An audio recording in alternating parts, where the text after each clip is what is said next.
कभी राज्य में सरकार चलाते थे, हेमंत सरकार उनके इशारों पर नाचती थी। कभी झारखंड सरकार में बोलती थी उनकी तूती। कौन है यह शख्स? यह शख्स गोपाल जी तिवारी हैं। गोपाल जी तिवारी उसी शख्स का नाम है जो झारखंड की हेमंत सोरेन सरकार को अपनी उंगलियों के इशारे पर चलाया करते थे। लेकिन वक्त बदला तो सब कुछ बदल गया। अब पहले ओएसडी के रूप में से गोपाल जी तिवारी मुख्यमंत्री के पास से हटाए गए, तो वहीं अब उनके खिलाफ जांच की भी आहट दिखाई दे रही है। गोपाल जी तिवारी को लेकर सभी लोग मुख्यमंत्री हेमंत सोरेन को भी घेरने लगे हैं। आने वाले समय में हो सकता है कि गोपाल जी तिवारी एक बड़ा मोहरा साबित हो हेमंत सोरेन सरकार को अस्थिर करने के लिए।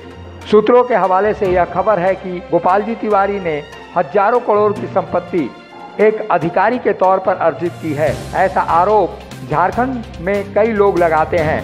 यही सब आरोप लेकर आज झारखंड हाई कोर्ट के वरिष्ठ अधिवक्ता राजीव कुमार मुख्यमंत्री आवास पहुंचे। मुख्यमंत्री हेमंत सोरेन से मिलकर उन्होंने गोपाल जी तिवारी के विरुद्ध कई ऐसे पुलिंदे सौंपे हैं जिसमें कहा गया है कि गोपाल जी तिवारी भ्रष्टाचार से ओतप्रोत थे और यही कारण था कि उनको मुख्यमंत्री हेमंत सोरेन के ओएसडी पद से इस्तीफा देना पड़ा। हालांकि इस्तीफा तो बाद में हुआ, लेकिन पहले ही मुख्यमंत्री से वो काफ़ी दूर चले गए थे। लगभग 2 महीने पूर्व ही यह सारी स्क्रिप्ट उस समय लिखी गई जब एक निजी चैनल में गोपाल जी तिवारी ने अपना इन्वेस्टमेंट किया था और सारे कसरत वहीं से प्रारंभ हो गई।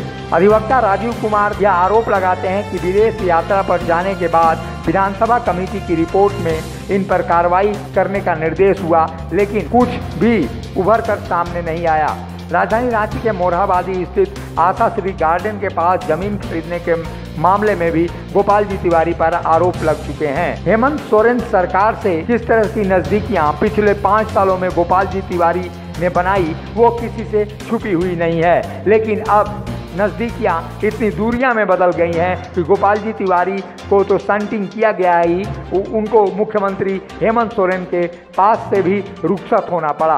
अब ऐसे में अधिवक्ता राजीव कुमार उनकी संपत्ति की जांच की मांग कर रहे हैं और ये तमाम बातें लेकर वो मुख्यमंत्री आवास आज पहुंचे और मुख्यमंत्री हेमंत सोरेन से मिलकर एक ज्ञापन भी दिया जिसमें सारा कच्चा चिट्ठा गोपाल जी तिवारी का है। ये दावा राजीव कुमार का है। कभी होता क्या है कि आदमी गुड फेथ में सोचता है कि नहीं ये आदमी जो है अच्छा होगा, लेकिन बाद में अभी पता लगा, हालांकि बहुत जल्दी पता लगा कि ये आदमी ठीक नहीं था, इसको हटा देना ही उचित है। तो हम लोगों ने जो कंप्लेंट किया था उसके बेसिस पे इन्होंने कार्रवाई की। अन्य चीज़ें जो है काफ़ी मीडिया में भी आई, आप लोगों के भी मीडिया में भी आया कि इन्होंने कैसे कैसे 2 नंबर किया है। जब आने लगा तो इन्होंने देखा कि नहीं, इसको हटाना ही उचित है। हमको लगता है कि माननीय मुख्यमंत्री जी ने इनको इसी के लिए इनको बाहर का रास्ता दिखाया।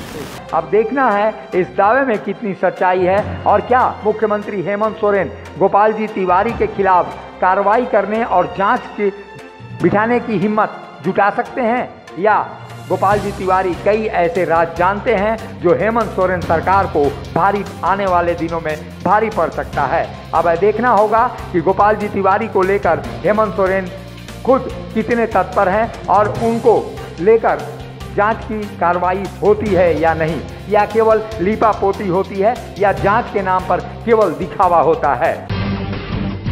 जब टूटती है आस, जब थकती है सांस, जब रूठते हैं अपने मुंह मोड़ता है जमाना, जब अंगड़ाई लेता है संकल्प, फिर बनती है कहानी, बनते हैं अनमिट निशान। देखिए मेरे साथ संघर्ष की दास्तान।